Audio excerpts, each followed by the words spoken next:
to everyone here joining us for this session. I think yesterday I had been very grateful to Advocate Matibe for creating the perfect setup for this panel when he said that 90% of the SIU matters emanate from procurement. But then Judge Zondo's keynote address provided an even better introduction, and so in some ways I think my job has been done in introducing this panel. I think listening to Judge Zondo was particularly validating for us, and I'm sure many of you in the room, that we, certainly at AMAB, had been fighting throughout the process around the drafting of the procurement bill and the submissions before Parliament on the sense that the bill simply did not address the problems that Zondo had identified, both from what had come out in the Commission, but also Zondo's recommendations. And so to hear him voice that in such strong and concrete ways was really important, I think, because I think it represented the sense that we felt, and certainly many of our colleagues here and on the panel have felt, that the way that the procurement bill process has been approached is just simply not seeing procurement as this ultimate sort of avenue towards wealth accumulation and the facilitation of corruption. And so I think I would like this panel, and I'm sure Motlatse and Simon online will be speaking to it, but if we can, when we have our discussions, just sort of talk about the idea that we do need a different perception of the policy to underline procurement regulation, that it has to see procurement as this fundamental driver of corruption.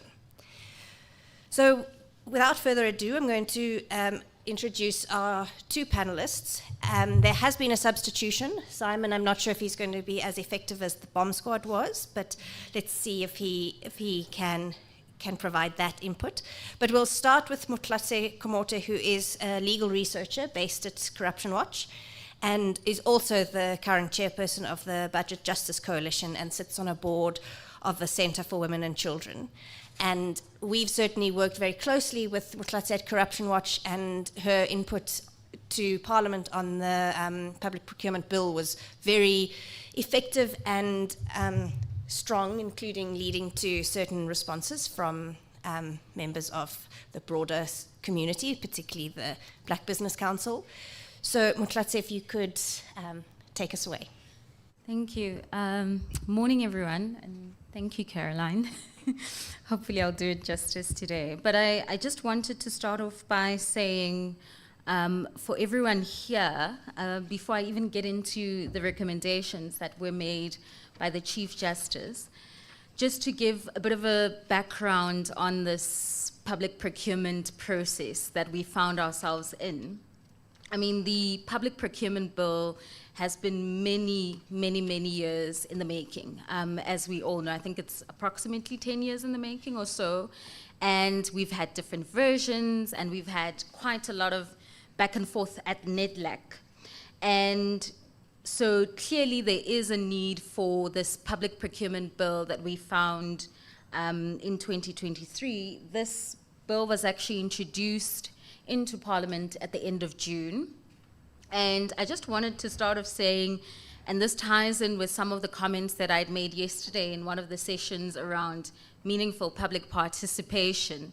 We, as members of the public, were given approximately less than a month, actually, to really provide input on this very necessary piece of legislation. And so, I mean, that already in itself is something that needs to be interrogated and questioned. And obviously just noting that this is coming at this particular time of the year when all of civil society and everyone is quite inundated with quite a lot of work. And so we had raised, along with other civil society organizations, concerns around these particular timeframes. And so that's something that I just wanted to start off with.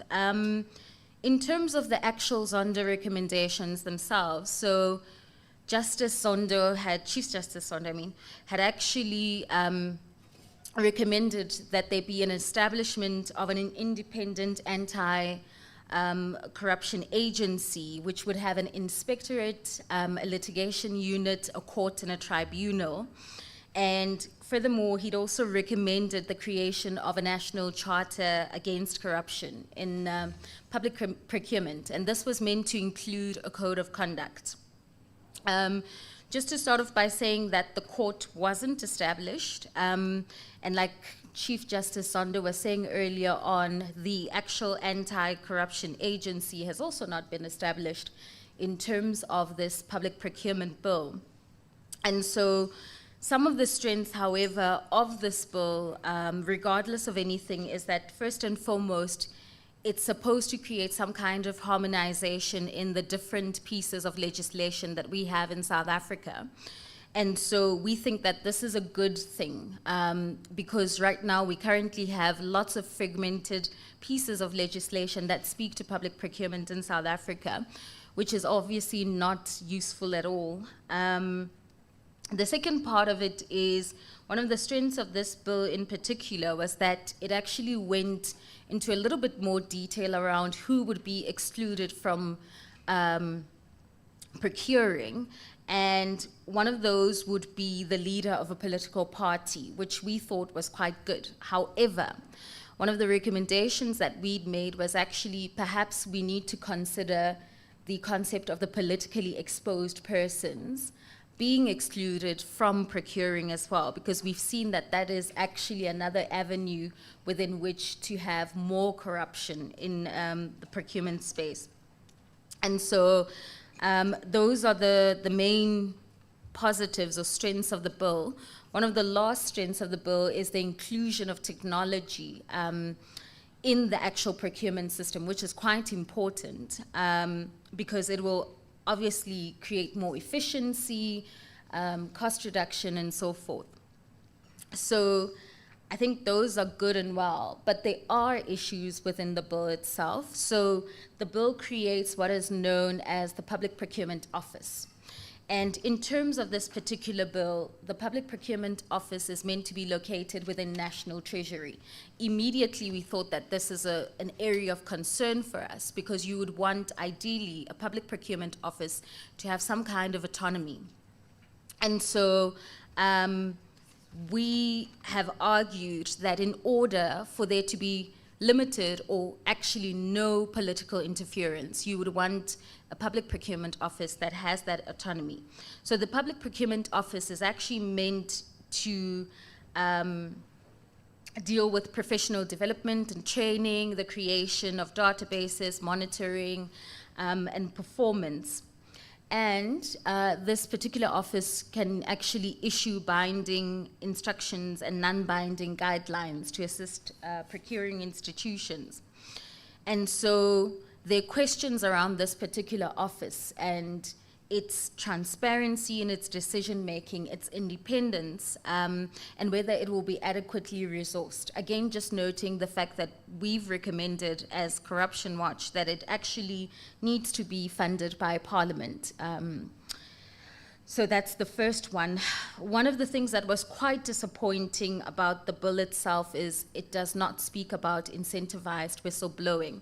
And I'm glad that Charisse is here later on to speak about whistleblowing in particular. But we, both at NEDLAC level and as civil society organizations, had really been pushing for this to be found in the actual bill. And we think it's really a missed opportunity. And we don't think that we would be doing justice to our current status as a country if we do not deal with the whistleblowing element. Yesterday we spoke about the professionalization of procurement officers. That was also another recommendation that Zondo had made. And again, this is not really adequately captured in the bill, other than to say, that there needs to be some kind of professional development and training of professionals and officials in public procurement. And we think that, again, this is a missed opportunity for the recommendation to really be codified in this important piece of legislation. And then also, in terms of the actual code of conduct, so the bill itself makes reference to a code of conduct, But again, it doesn't really go into detail around who's going to be responsible for this code of conduct. Where will this code of conduct be placed? So there are very significant gaps. So it almost seems like there are things that are put into this bill, and it seems like tick boxing more than anything else. Thank you. Okay, I'll try and keep it quite brief. I've got 5 minutes left. And so we think that this is another gap, and this gap should really be addressed in the bill in order for us to have really an anti-corrupt state. And then lastly, there are also issues around the tribunal. So this particular bill speaks about creating a public procurement tribunal, which is meant to review decisions that have been made on debarment and everything. And one of the concerns that we have is it makes reference to having a sufficient number of persons who sit on this tribunal, but it doesn't in any way say there must be a minimum or a maximum amount of people. And that's always problematic in any piece of legislation. And this tribunal is meant to oversee the decisions of the PPO itself. So it doesn't do much for accountability. Also, there's quite a heavy reliance and centralization of powers to the minister, again, which is something that we have continuously called out and said this is a concern, especially noting what has been happening at state-owned enterprises. And we wouldn't want to find ourselves in this exact same position that we're trying to move away from. So I think that those are the main things. And I think that if the tribunal is meant to act without fear and favor, these things are meant to be sorted out. And unfortunately, this bill has not quite adequately dealt with that. I know that preferential procurement is something that has come out quite a lot in the bill as well. But I think that in order for us to have quite a lot of ethical behavior, we really need to resolve the transparency and accountability mechanisms within this bill. And so lastly, in closing, I think I've probably got 1 minute, but in closing, just to say that one of the concerns, again, that we have, and this speaks to my earlier point around the public participation processes, is whether any of the recommendations that we have all made as civil society, as activists, as business and so forth will actually be captured in this bill, because the sense is that this bill needs to move and it needs to move fast. And so those are some of the things that are really worrying for us as civil society organizations. And again, it's a missed opportunity to really effectively speak to some of the recommendations that Zondo made. So.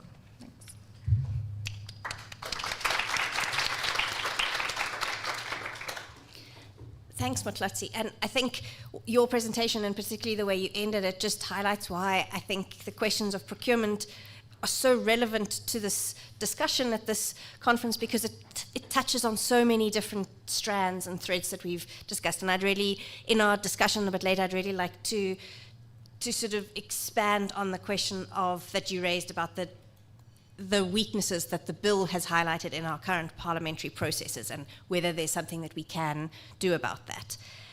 But I think next we'll call on Simon Eppel, who is online. I think, is it all set up for him to join us?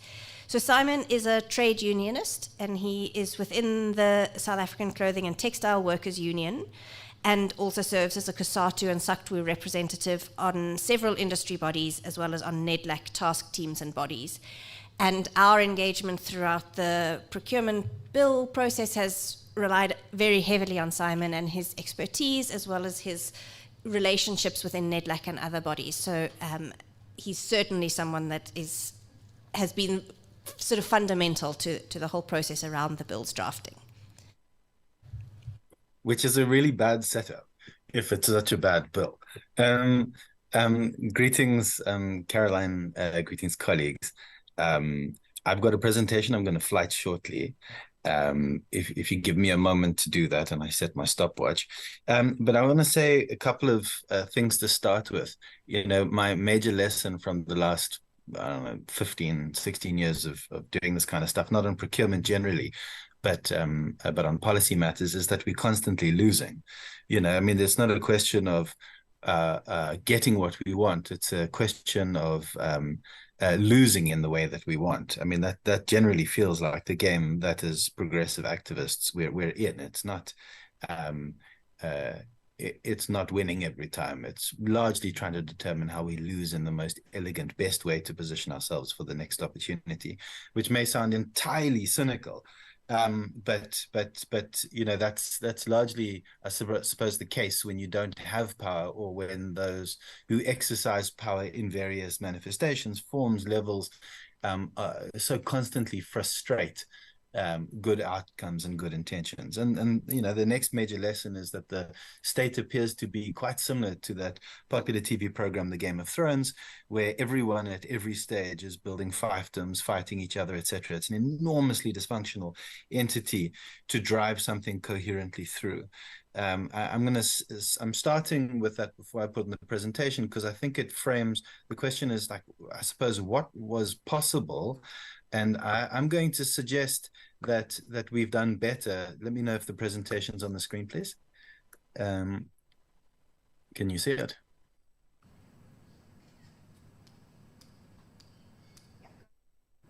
Just waiting to see if you can see anything. Yes, we can, Simon. Not yet. Okay. Yeah. So I'm going to suggest that that there are a number of significant victories in the bill. But there's some very, very, very challenging and problematic sort of bombs that we need to watch for. So that's really the first slide. Then my assessment is we got more from the NEDLAC process than we anticipated we would get. Normally, when a Treasury bill comes, you may as well sort of kiss goodbye to winning things. It tends to be quite a hard line that's taken. It tends to be sort of, take it or leave it.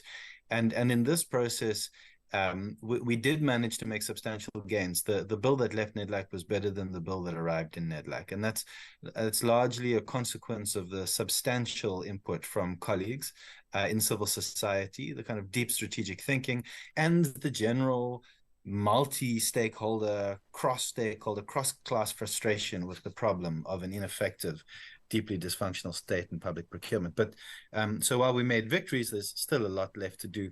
I'm going to quickly go through some of what we secured, which has been mentioned already, so where there's overlap, I'll leave it. There have been some significant opportunities for transparency, but I don't want to say that we will get them, because my lesson with the state is, once it's encoded in law, it doesn't often happen. But these are the things we should keep our eyes open for.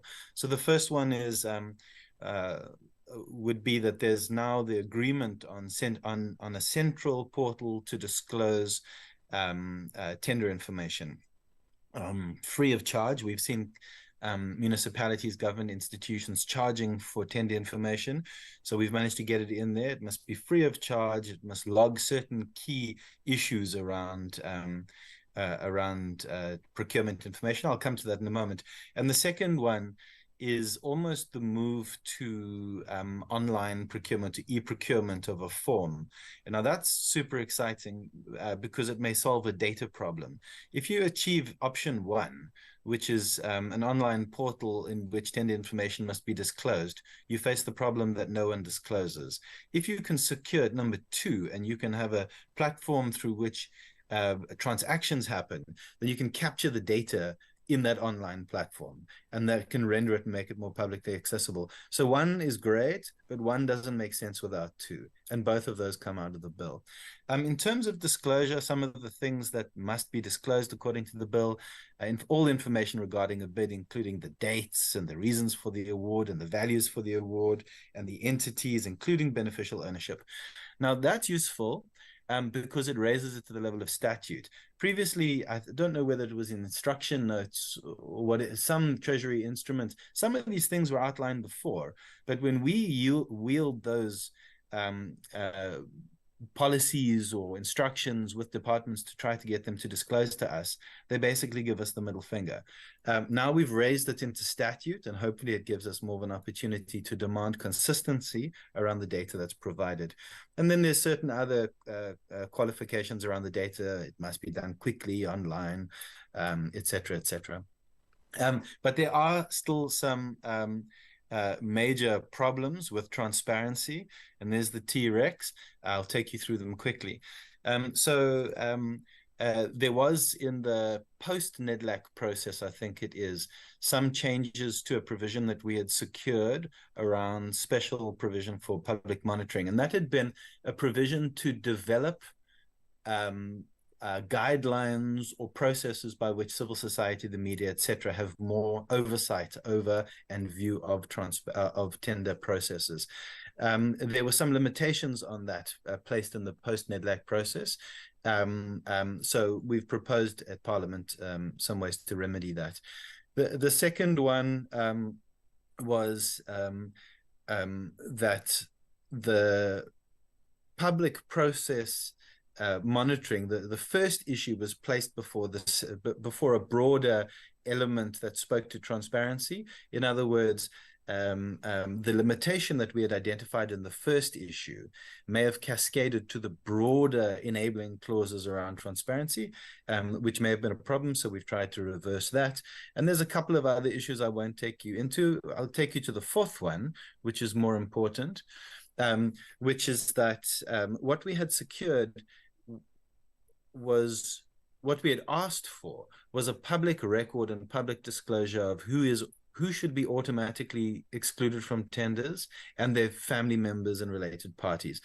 What government was prepared to go to was that each public institution keeps a record of that, but not that they disclose it publicly, nor that it's held nationally. Now, that's a really stupid idea, that you just bury it in the deepest recesses of public institutions which don't operate properly. So we've tried to reverse that in our proposals to Parliament. There are a couple of anti-corruption measures that exist in the bill I want to point to. So these have been mentioned already around exclusions, and these were built at the NEDLAC process. There were some elements, but they were deepened at NEDLAC. And it's effectively around political leaders at the national, provincial, and local levels, but also employees of the state of various kinds who are being excluded from tenders entirely. And there's some additional aspects to it. The concept of getting leaders of political parties excluded, I recall, was a NEDLAC innovation. The question is, can we deepen that and make it go further? Can you cascade it, for example, to provincial office bearers of parties, etc.? I would see that we were actually worried that this would be kicked out at Parliament. So we're keeping our eye to make sure that it gets to the very, very end. There's some issues of debarment which are clarified in the bill. They sort of put up front there, you can be debarred for providing false information when registering on a database, if you interfere with the participation of other bidders, if there's any kind of offenses in terms of corruption, fraud, collusion, etc. I won't take you into that, but those are useful. Those are useful inclusions. There's I sort of spoke to this issue just now about the recognition and the disclosure of publicly of excluded persons. There is a process in place for it. It's not sufficient, but there's a process in place for it. There's the opportunity in the bill for lifestyle audits for influential persons. There's a may in terms of this. So Treasury may make regulations for lifestyle audits, and that would be targeting automatically excluded persons and their immediate family members and related parties. And you would have to determine on what basis the lifestyle audit kicks in. Is it that they win tenders above a certain threshold or something? But that opportunity wasn't there. We wanted it as a must. We got a may in the end. I won't spend much time on this one, but this is what I spoke to earlier. We'd created a process for additional oversight and monitoring by the media and civil society, etc. It's there. It doesn't have a shape and a form yet, and it does have a limiting clause on data access now, which it didn't previously. So there are risks around it. The question is, can we manage the risks? Can we mitigate the risks? Can we remove the risks? So those are some of the things that we've managed to gain.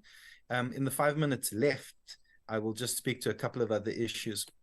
One of the kind of major problems going forward in the bill is it's just super broad. So everyone in their, I don't know, and their relatives, I suppose, is the good analogy here, is interested in the preferential procurement part of it, of the bill, and that's section 17.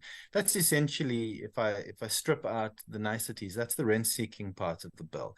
Who's going to get what from public procurement? Who can put up their hand and say, I am owed or I should get? Now, as the trade union movement, we put up our hand and say, our constituency should get. We see public procurement as a lever to drive development, economic development, industrialization. And so we're far less interested in the owner of a company who wins a contract. We're far more interested in the fact that companies, local factories should be in the supply chains. So we're part of, I suppose, in some senses, the rent-seeking crowd, but our interest would be broad-based. We would say pro-social, rather than kind of narrow. If I leave off that part of section 17, the real contest around, what do you want your procurement to do? There's a major risk at the moment, and that's that the bill probably, in fact, we would say doesn't provide a framework for public procurement. What it does is provides 20 categories, roughly 20 categories of preference, various kinds of preference. And then it leaves the task of developing policies to individual public institutions. So roughly 800 to 1,000 public institutions will now draw on 20 categories of preference to design their own preferential procurement policies. It is complete madness. Firstly, we would argue it doesn't fulfill the constitutional requirement for national statute to provide that guidance. So there's a legal challenge, we think. But secondly, I mean, if you say there are 20 variables and institutions can combine them between 2 and 20 variables together, and there's 1,000 institutions, we can have 1,000 institutions coming up with 500, 1 million different versions of public procurement policy. It's going to be unmanageable, absolutely unmanageable. It's going to be a Wild West. So we've raised that at Parliament. We're not sure whether or not they've seen it. What we think needs to happen is that the public procurement bill needs to be far more prescriptive on a framework. Otherwise, you essentially outsource it to everyone and their nefarious intents. We've got a particular concern around section 17, which I won't speak to now for long, but effectively it doesn't do enough to build the broad-based nature of public procurement, the broad-based pro-social elements. So while it speaks to local manufacturing, there are some challenges with it. I won't go into it for the purposes of time. I also won't speak extensively to the issue of whistleblowing, except to say it's not there. And we did fight for it, and it should be there, particularly the whistleblowing incentive component. We understand that the protection measures sit in a different bill, but we do believe it should and would be appropriate to put it in the procurement bill. And I mean, really, there's a little for the Marvel fans in the crowd, of whom I'm sure there are possibly one. The idea is, how do you mobilize in a state of few resources, overwhelmed, capacity constraints, etc.? How do you mobilize the largest number of actors in society to act on behalf of the public interest? And that's what the whistleblowing incentive could do. It could unlock a greater number of people to take forward the public interest. So I won't come into it now, except to say we have made the proposal to Parliament. Our narrow interest, if we're going to speak issues of integrity, the public procurement bill doesn't speak to supply chain integrity. I mean, eventually, if you want to produce a society which believes in the rule of law, you should not be using public finances to award companies that undermine or break the rule of law. And one place that happens is in government tenders. I came across a company the other day that won a very large, several hundreds of million rands worth of tenders, and they locked the door of their factory to prevent the Department of Labor or the police from entering to view what's happening with the workers. Now, we know what's happening with the workers, but at the moment, there's no law that prevents that. We think there's a gap in terms of, let's say we start processing through the pipeline challenges with procurement. We start identifying offenses and people who are committing fraud, corruption, etc. We think that we need to think of the bill as part of a pipeline, and that pipeline is not sufficiently managed if we don't have courts on hand that can begin to process and streamline issues. The last matter to come to is our major proposal for the public procurement bill is just based on experience and the slowness of the state and the never-ending fight to win in the state. We've proposed that there's a review of the public procurement bill within 18 months to look at what's working, look at what's not working, come back to NEDLAC, and then start to do some additional work. We've also proposed that a lot of the bulk work, the grunt work, the heavy lifting that's been left to regulations and instructions, we take that to NEDLAC and at least try and get more heads to think it through rather than leave it to the state. And that is my presentation. Recording stopped.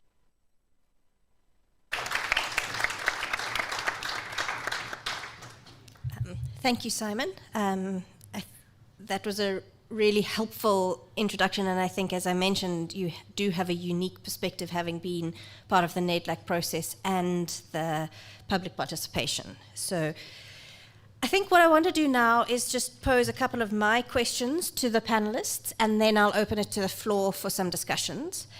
And again, I'm very grateful to the organizers of the program for putting us on day 2, because again, most of my work has been done by previous speakers.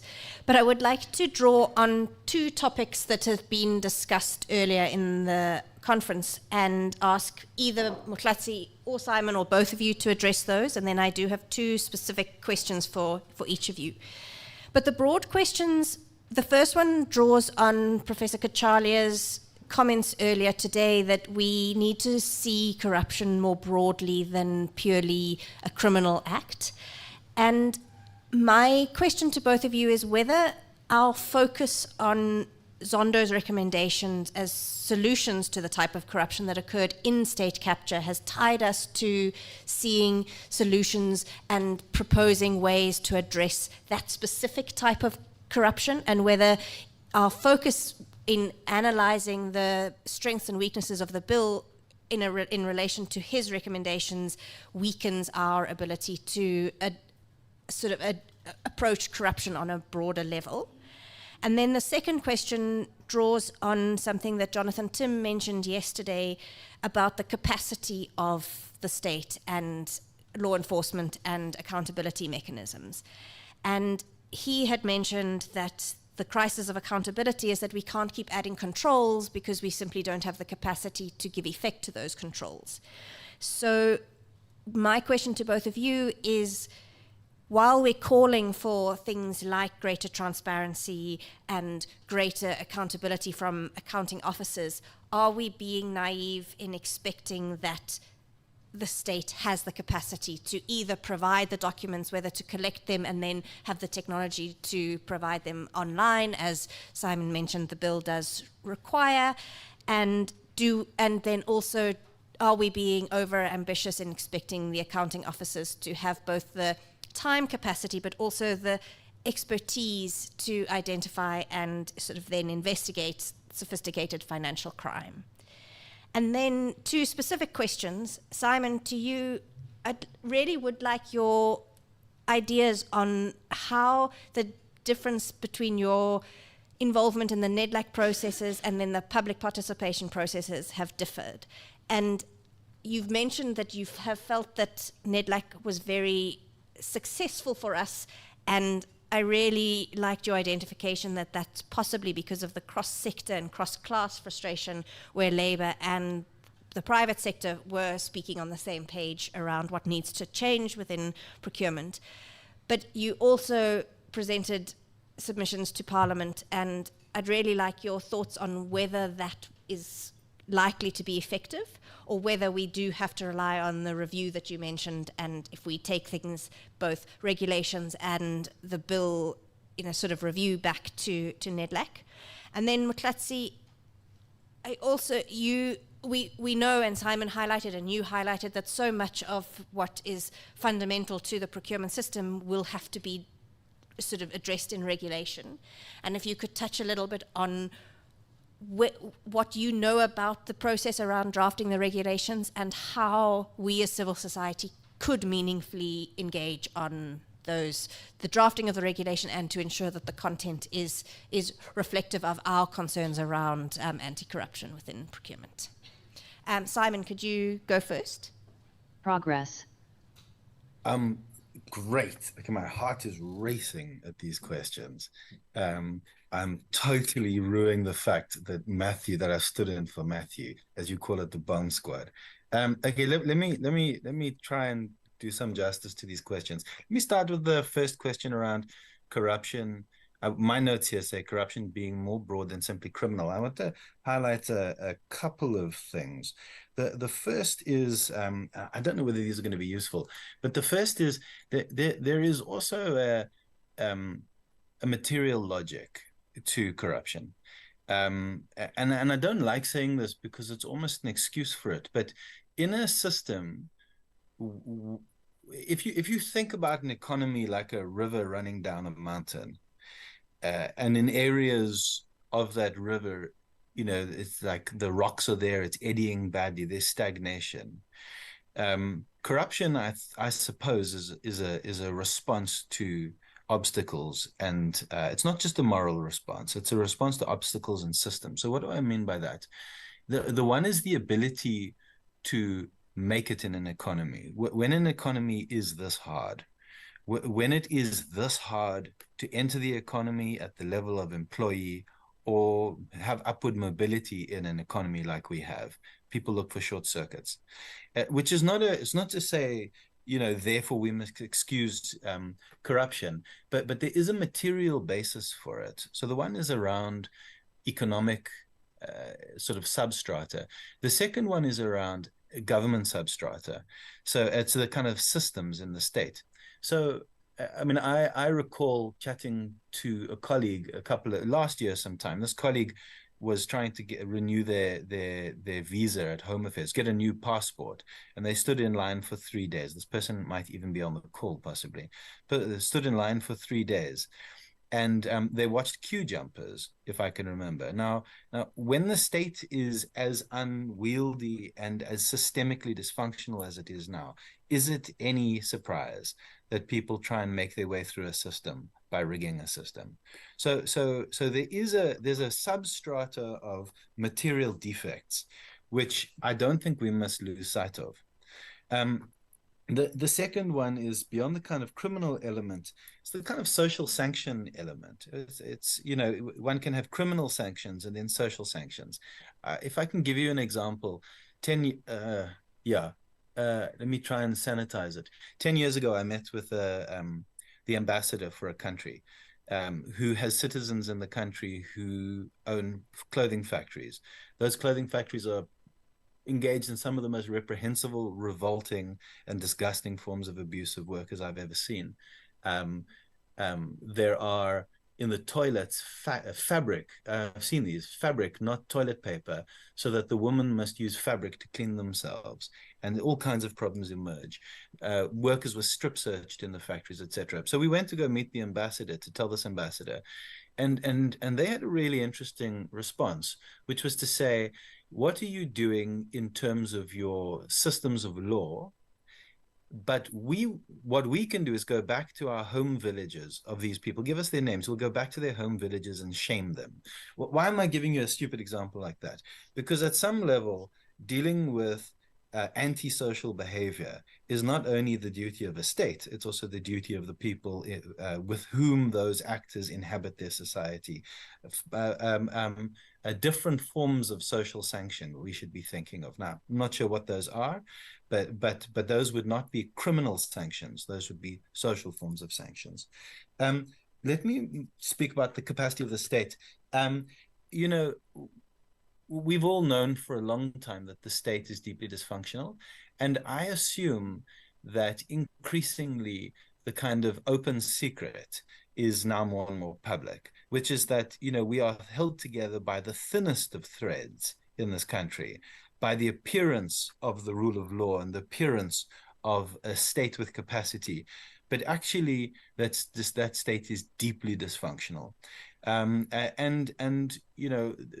Many comrades may point a finger at, for example, at things like austerity, and that certainly will have a role in many parts of the frontline public service, etc.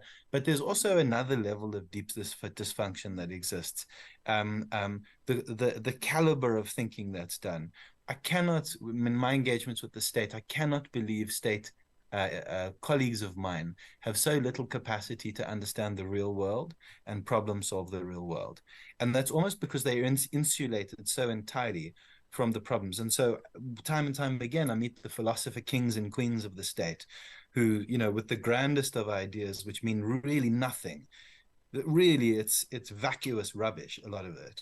I'm trying to be the bomb squad here for you and just give you a couple of bomb squad lines, but it is vacuous nonsense in a lot of places. So the capacity of the state is deeply diminished. The response to it cannot be the response cannot be to demand less of our state, but no wise person puts all their eggs in one basket. And so we're going to have to hedge. And hedging is going to have to say, if the people we demand to do the things we need them to do can't do it, how else can we do it?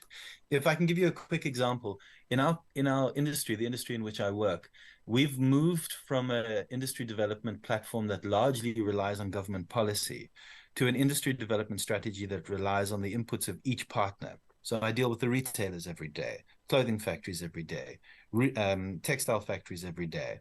And the mantra is, we're going to have to do it ourselves. The same logic is going to have to be embedded. How is it that you can diversify the number of actors to reduce the amount of risk on over-relying on people who probably can't do it? Maybe they can, but the process of rebuilding a state is a decades-long process. The last question is around the public participation processes. Genuinely, the NEDLAC process was useful. If we don't do it again, it'll be an enormous disservice from NEDLAC to the public at large. So we need to do such things again. I need to watch my mouth here. The way I see this, so you've got the best way of shaping law through NEDLAC. Once it hits political interests at Parliament, you are substantially constrained by other things.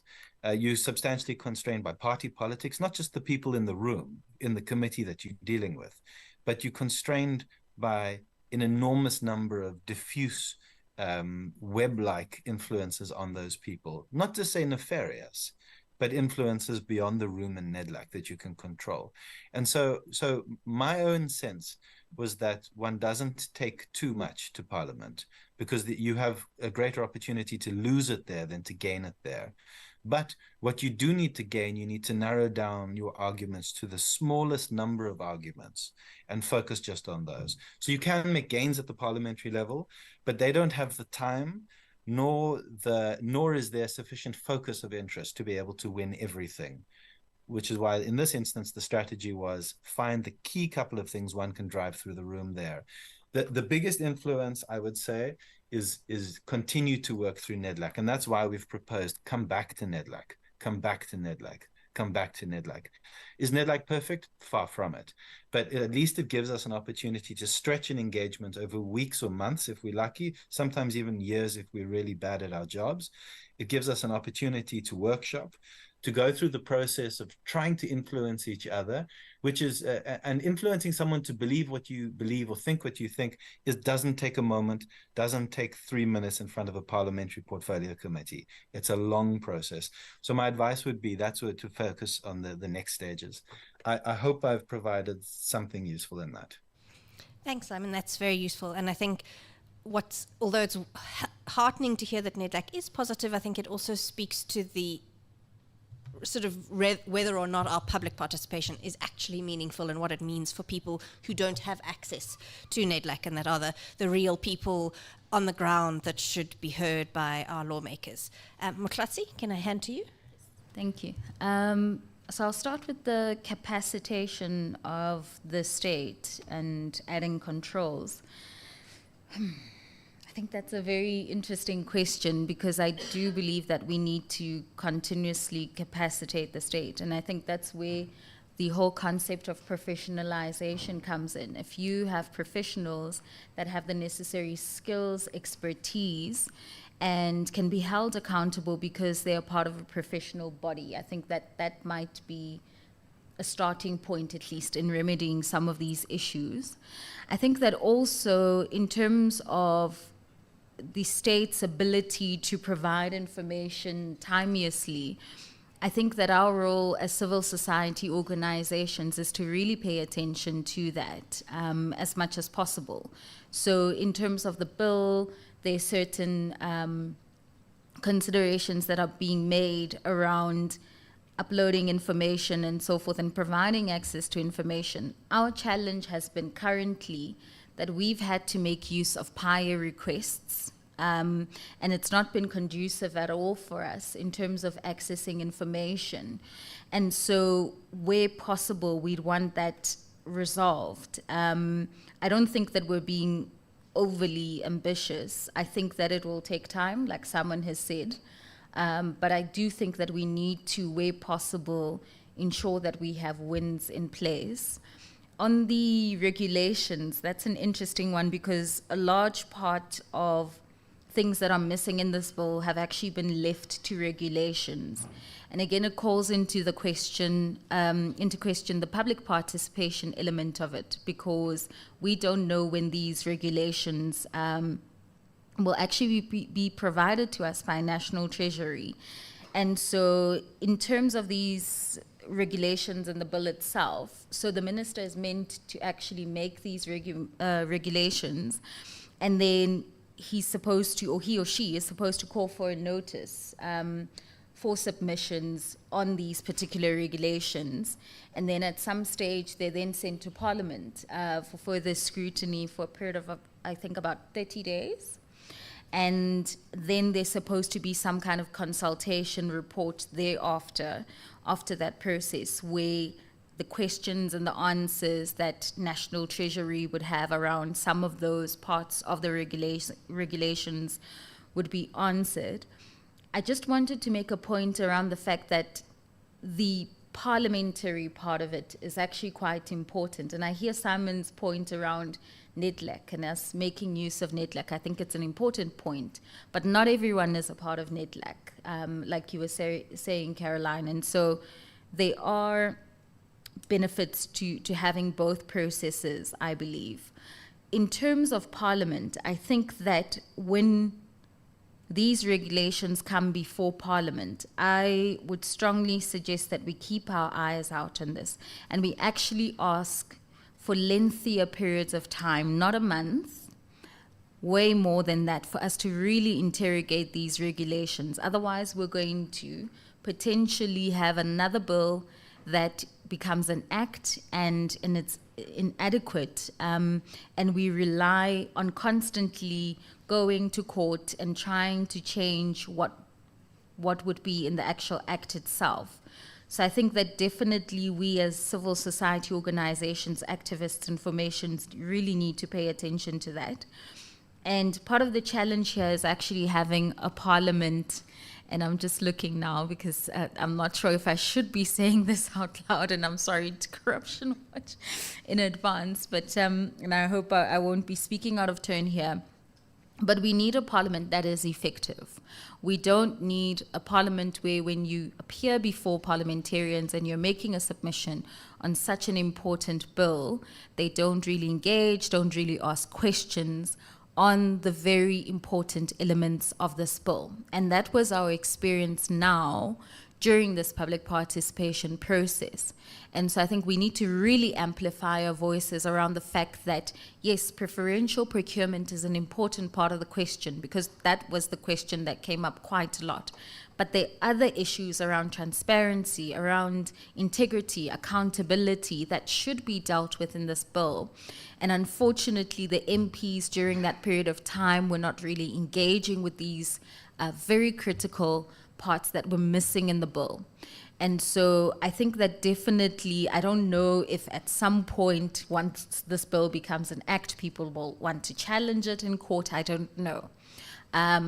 But I'm just making a point to say that we are going to have a new parliament next year, and we really need to interrogate how effective parliamentarians have been as the lawmakers and as the legislators, and how effective they've or not effective they've been in performing oversight against National Treasury and other government departments.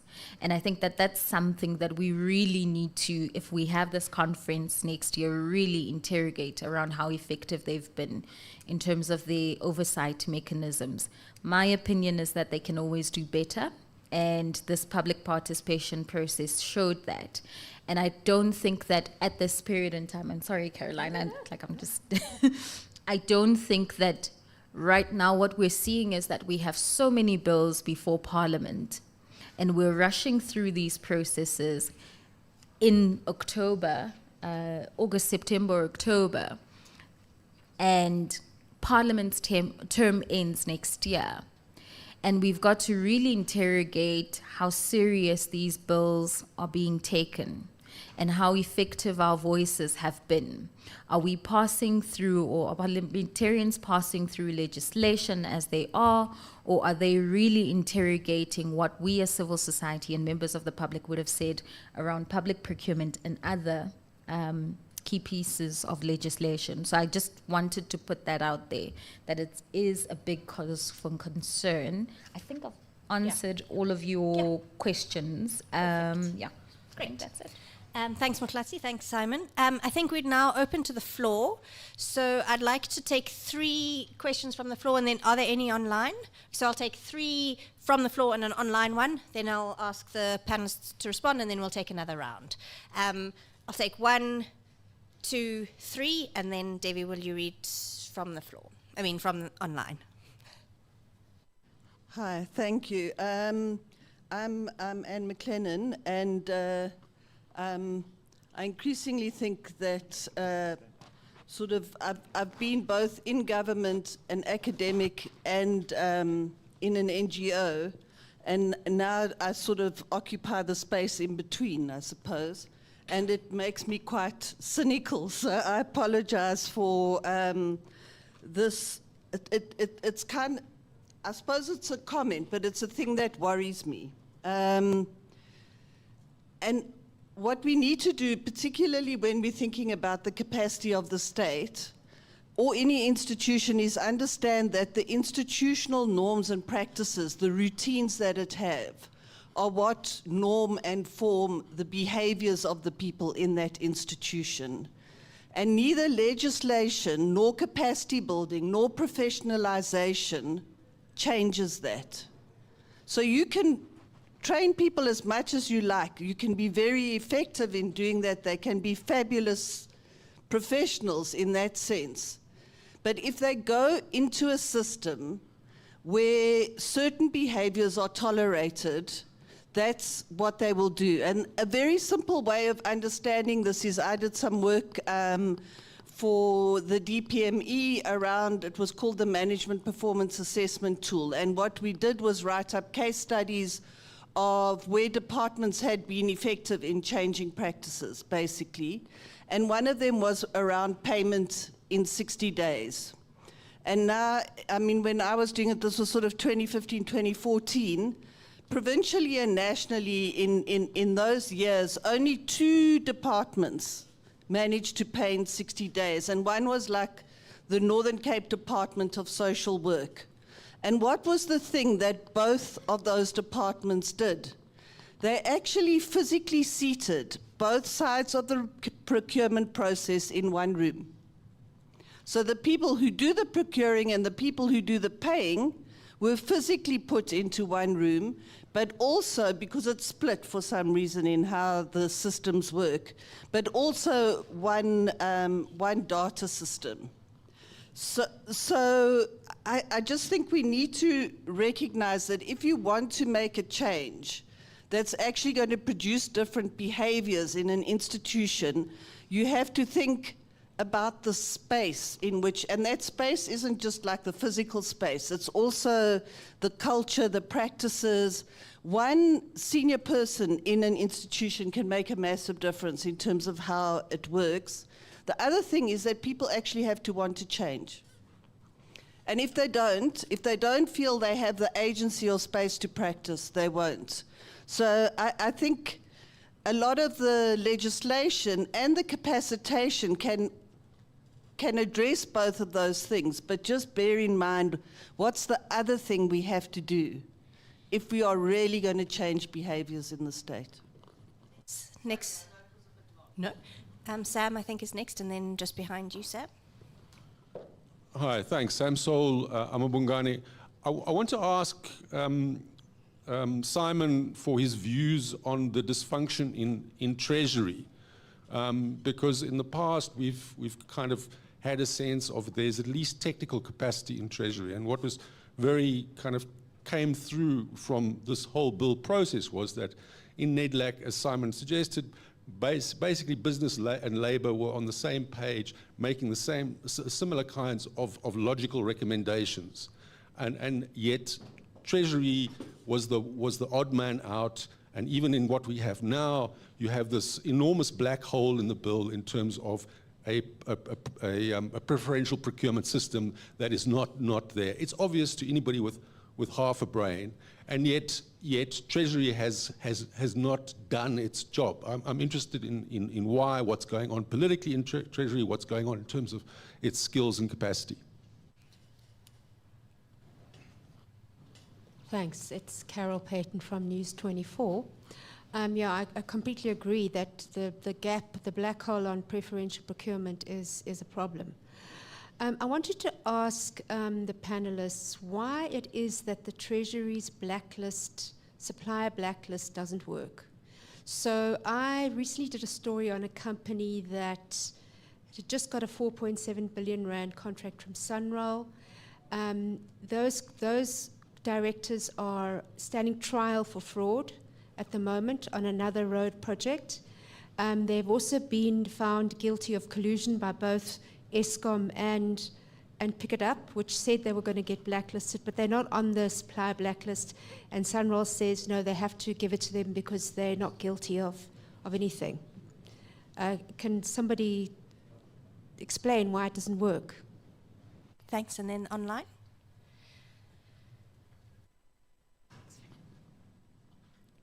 All right, we've got about 120 people online. I'll read two short questions. The first one is from Ivan Pillay. He says, a big driver of corruption in public procurement is the fundraising model of some political parties. Shouldn't it be unlawful for any contractor to the state to donate to a party directly or indirectly, and for political parties to commit to not accepting funds from these contractors? Second question is from Zukiswa Kota. She says, referring to the current panel and to Prof. Kachalia, advocating for embedding e-government interventions like procurement data portals and dashboards is really vital. But how do we address the very real implementation risks and limitations in the absence of substantive digital governance / artificial intelligence / open data policy in South Africa? We acknowledge that there's work in progress done by the HSRC, DPSA, CSIR in this regard, but relatively limited civil society involvement. Great, thanks. I'll go to the panelists, and so that we do have space for another round of questions, if you could try and keep your contributions to sort of three minutes. Mutlatsi, I'll start with you. I'll answer some of those. I think I'll start with the Treasury supplier blacklist and why it doesn't work. This is something that we've been interrogating, actually, because we released a research report on deviations and expansions. And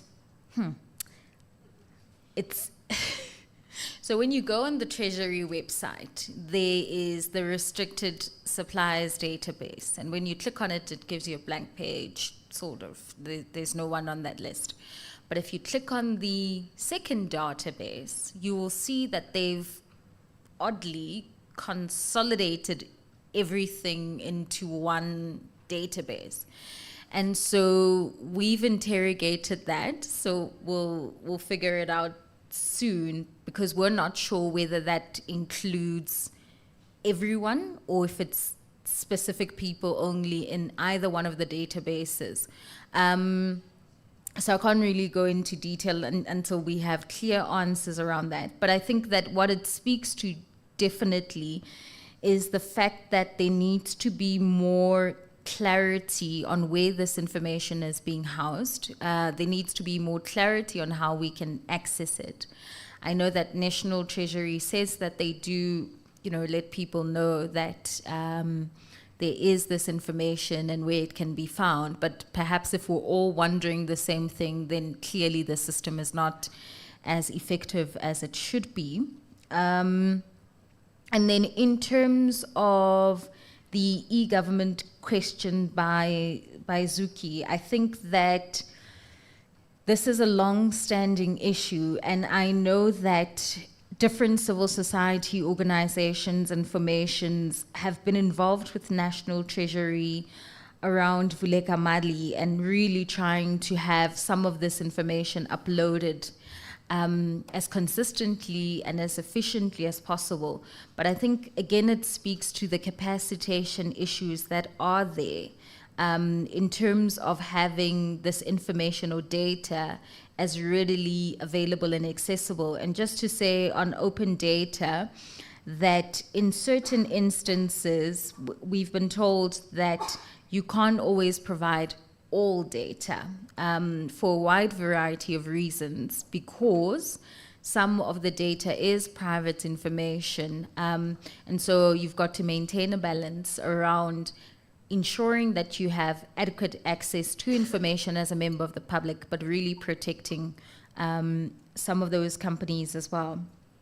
So I think that as part of that process on the e-government and e-portals, I think that we really need to engage with government even more on some of these issues that we're seeing, whether it's inaccuracy in some of the data that has been captured, whether it is, and that has happened once or twice. And yeah, I think I'll leave it at that. In terms of the dysfunction in Treasury, I think that also speaks to the politics that are happening in government in general. But I'll leave that to Simon, because I think Simon is better placed. Thanks, Mtlati. Simon? Yo, Mtlati, yeah. All right, there's a ticking time bomb with my job security. All right, and just so that you are responded to this, I think you're right. I think behavior comes. It's not just internally driven and through self-motivation. It's structured through systems and through structures. And so your insight is absolutely right. Whether it's in a trade union or a government office or a factory or any other or an NGO, behavior is learned through a kind of a greater collective. And that collective is defined by the institutions, the norms, the values, etc., and it's set from the top. And so, that's a very, very useful insight. Sam, I don't know that I have a sufficiently good insight. Look, I have a little bit of sympathy for the conservatism of a treasury. And it's going to sound really strange for a trade unionist to say that, because our favorite whipping post is a treasury. But any institution where the person holding the purse strings throws the money out of the purse whenever you ask for it is in danger, is in massive danger. And so there is a use, despite the fact that I want different macroeconomic policies and fiscal policies, etc., there is a use in a conservatism within an institution like a treasury. And it's important that we fight with them. So I'll come to that in a moment when I answer this. So the first major challenge, I think, is a skills gap. There were some enormously talented people in Treasury in the past, technically talented. Whether or not they were ideological opponents is a different story, but technically talented people. And we did watch that bleed out. It's not to say that there aren't technically talented people now. There are, including, let me say, the kind of drafters from Treasury are technically talented. Whether or not they know the subject matter sufficiently is a different story. Whether or not there are constraints upon their behavior is a different story. There are talented people, but my assessment would be that over time, there's been a diminishing of skill in the Treasury. And it is something we need to pay attention to. The second one would be culture. And that's why I raised the issue of conservatism, because I think there's a natural inclination towards believing the institution is right, and with some degree of skepticism towards outside parties and the views of outside parties. And I think that carries through in Treasury. Then I think there's like some really unsexy things. I mean, it's really unsexy to say colleagues in Treasury are really busy. But the reality is, the effective public servants are carrying the load of so many people that they're so busy. Does that mean they can provide 100%? They can do a 100% task 100% of the time? And I don't think so. So some of the answer, I think, is, those who carry the load well carry too much of the load. Then I think that there's a question of gatekeeping. I think, your counterparts in a negotiation are negotiating not just on the basis of what they believe they can do, but what they believe their seniors in Treasury, so vertically through Treasury, but horizontally through the rest of the state, will allow them to do. And my assessment was that there was some level of lack of not being sure the extent to which one can move beyond the kind of natural conservatism. And that's a question of time. That's, the real good example was when the Department of Justice came in and said no to whistleblowing, and we had 2 or 3 sessions with them. The way to unlock that is to get them into weekly meetings and talk at them and then talk with them for a long period of time and have a conversation by which you shift the frame of reference. So I think they were probably just managing both real and imagined limitations on their ability to move. I think there could be other things too. It could be more nefarious than that. But Sam, I'm not sure about that. Ivan, it's absolutely lovely to know that you're in the room. A huge loss to the state. You make a really good point. That, and we didn't address this, the nexus and relationship between tenders and political party funding. It's a gap, and to be honest, not something that I think we saw. So we must all put that on our collective to-do lists and bring it back. Zuki's question about data and all of that kind of stuff. The hard, cold facts, I think, is that the state is a really poor keeper of data. So, 10, 12 years ago, I sat in the myself and a colleague were in the Newcastle Department of Labour in KZN, trying to figure out some really abysmal factories and what they were doing with their UIF. It was a complete nightmare because the spelling's all wrong and the data fields are all wrong. The thing is, it's not workable data. So that was UIF data. Now, subsequently, I've been involved in processes with UIF payments to workers through the COVID period. Go deep into some of that stuff, and there's allegations from the UIF that companies didn't pay UIF for a worker 30 years ago. There's no data to support it. So the data systems in the state are a problem. Ivan, in SARS, when you left, the data management was madness. We have a process of tracking imports and illegal stuff happening on certain kinds of products, and they were unable to provide the data to us for a number of years in the collapse of SARS. Now that's been rebuilt, so that their data management is now far more sophisticated. You can go to the CIPC, the same problem exists. You can go to Treasury, the same problem exists. So even before we get to like real good use of data, we just got really bad data. It's poorly captured. It's badly spelt. It's spelt the same thing is spelt in 4 different ways. It's in the wrong field. It's just the whole thing is mad at the level of data. So we need to fix that. And I'm not sure how one fixes that. It's possible that one can sort of run intelligent AI through it on sort of processes of data cleansing and matching, create a couple of sort of permutations, or it's possible you just scrap it and rebuild data from the start. When it comes to procurement, that's why I've advocated for the concept of capture the data at the transaction level. when someone wants to spend the money in the state, they got to input it into a system that captures it at Treasury's level or the PPO's level, and then you've got something you can work with. But at this point, I think there's such poor data management and such poor data itself that I think our ability to do things intelligently with data analytics and processing is fundamentally undermined, except in some of those really remarkable spaces. Again, just highlighting SARS and its ability there. Thank you. Thanks, Simon. Okay, I'll take another quick round. 1, 2, 3, and then maybe one more online.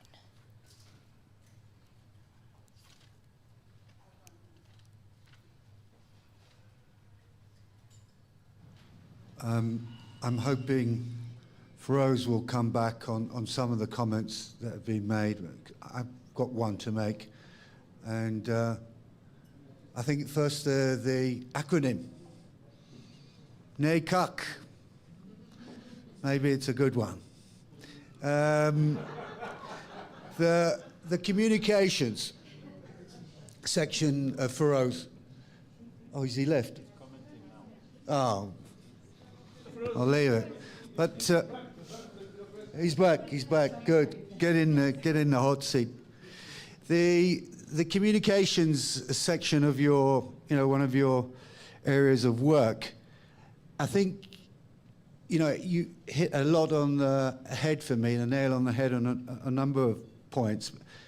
In particular, the political approach, and in particular, making the normative, the norms have been developed around. When you speak to many people about corruption, we've got to change the frame, and I'm hoping you're going to have some serious communication campaigns around changing the frame and linking social issues, delivery in particular, to corruption. I do think, just spending a couple of days this week with state officials and academics and activists, we've got a large part of the dysfunction is the coordination between the various levels of government and between the various departments and overlapping mandates.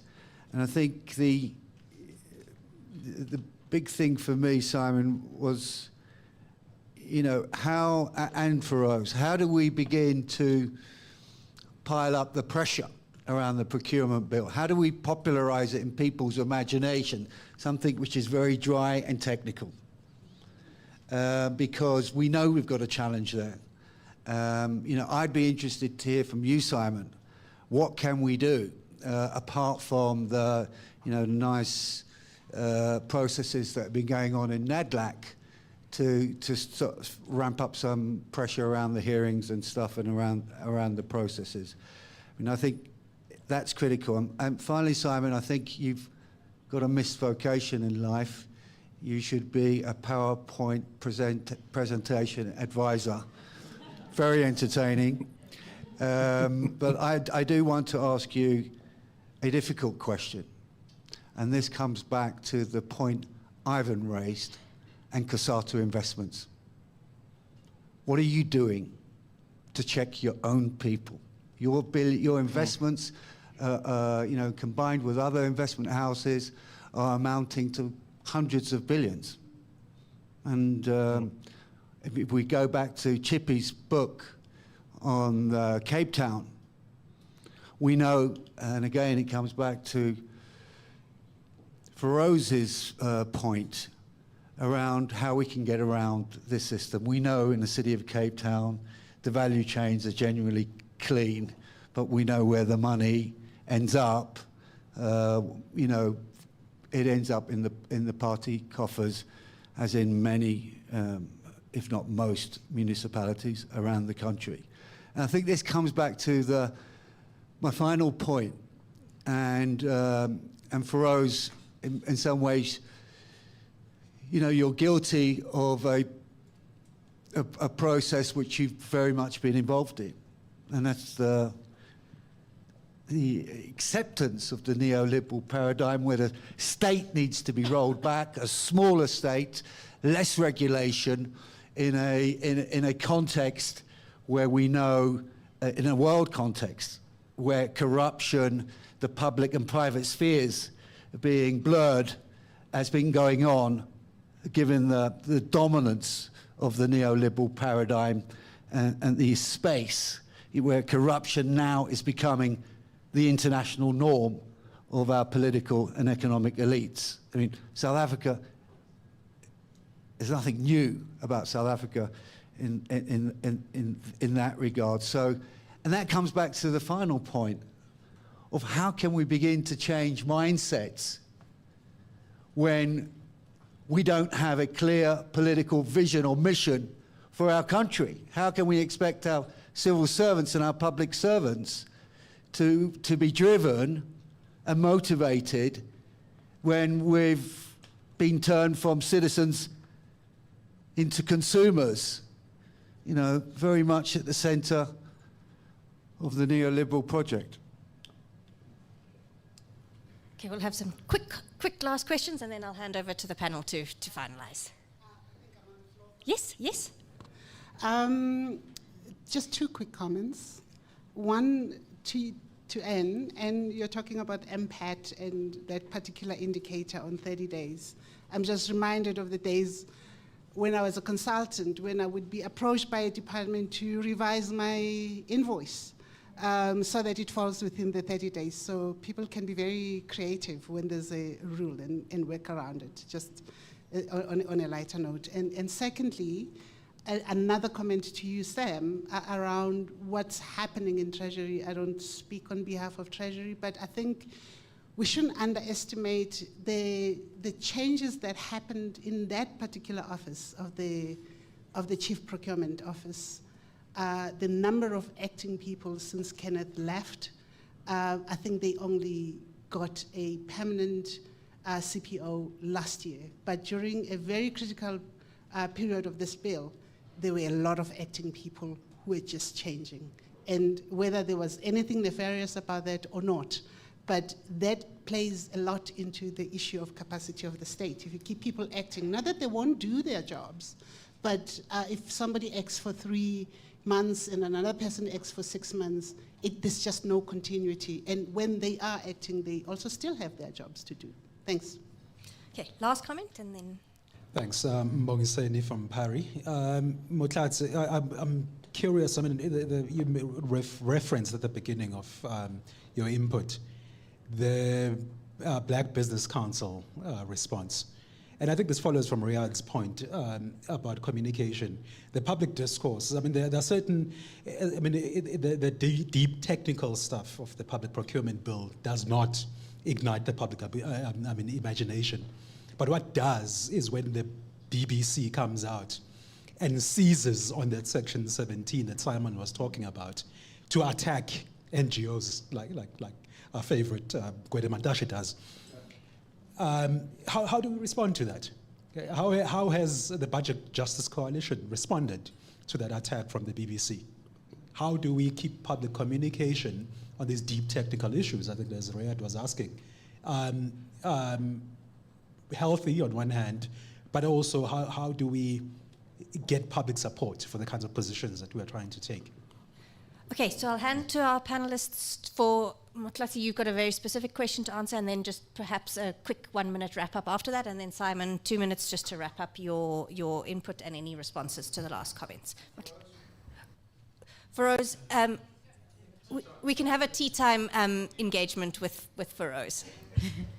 Okay, I'll try and be very brief. So just a bit of context. I think the sort of narrative hasn't started now. I remember a few years back, you would go to Parliament and you'd be asked, so who funds you? So that's always been a question that has always come up, particularly when there are topics of contestation or the disagreements between ourselves and public office bearers or anyone who supports them. I think for us as the Budget Justice Coalition, we released a statement in response to that, and in actual fact, we responded to all of the questions that were put before us. We were quite clear. For us, it was an unwarranted, actually, kind of attack, so to speak, because at no point had we really dealt with that, and we hadn't said that we are anti-transformation. And so how we've responded to that is just to be quite open and clear about who funds us, who doesn't fund us, and our mandate. And we've always drawn it back to the kind of the work that we do. So our work is around budget literacy and the realization of socioeconomic rights, and that's our focus. And so we drew it back to that. In terms of the deep technical issues and public support, I think definitely when you have a constituency such as ours, which is different civil society organizations within a coalition who very much speak to issues pertaining to health, education, and so forth, we've all come together with one mandate. And the mandate is to ensure that when we have the budget cycle, we are able to really assist members of the community with access to information. So for us, it's always providing throughout the year access to information, really engaging with the different stakeholders, including National Treasury and government themselves, on what we think our key concerns are. And so that's how we've done it. But also on the public education note, I think that what we learned through, and drawing it back to this public procurement process, what we learned was that the bill itself was quite technical. I'm not a procurement expert in the technical sense, but it was quite technical. We had short time frames, and I think this speaks to my earlier point around the fact that because we had short time frames, we could only engage as much as possible. And I think that going forward, we need to do more in terms of really ensuring that we speak to members of the community around our messaging, effective and clear messaging around what public procurement means for them. So if you are seeing that a tender has been awarded or bid has been awarded and someone misappropriated those funds, I mean, if we then equate that to people's lived experiences where they don't have access to adequate roads or they don't have access to transportation, I think that people then generally understand that procurement is a broader issue. But I don't think that we can do public education with the more technical terms without really explaining what some of these things mean. So it's quite a deliberate kind of thing that we need to do as civil society and activists. Okay, Simon. Oh, Simon, you have a minute to wrap up. Excellent. Okay, I'll do my motor mouth version.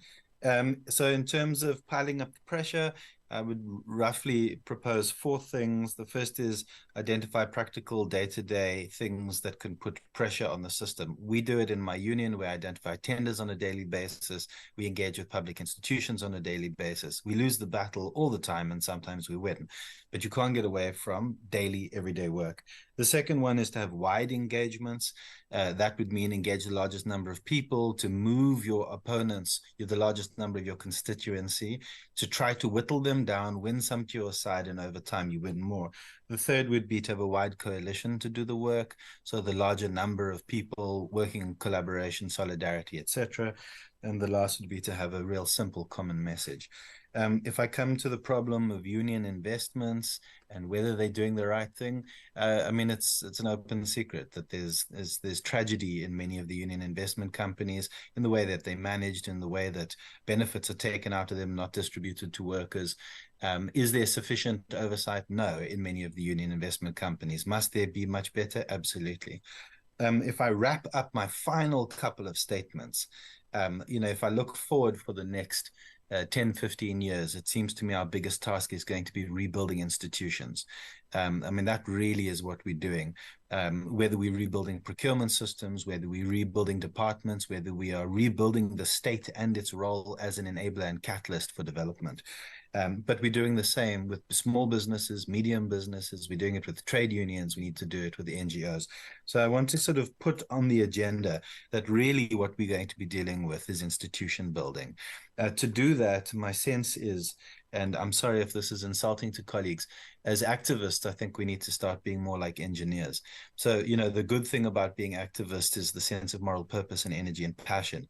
The challenge with being activist is often we don't really know the deep mechanical systems. We don't know the fix-it, we know the problem. And so I think there's going to have to be a reorientation from people who identify themselves as activists to being more like engineers. The third one is I think we're going to have to deal with the tendency to be the circular firing squad, where we kind of club each other and moor each other because we have the narcissism of small difference. I think we're going to have to identify the big things that hold us together and begin to move on that basis. And the last one is I think we're going to have to do a lot more claiming our agency and not looking up to someone else. As a movement, in my movement, in the trade union movement, we hate outsourcing, we hate the casualization of labor, and yet in my movement, but I see it with other activists, we are outsourcing our power all the time to other people. We'll tell you what to do and you do it. For the imagination, strange imagination is that someone else has more power than us.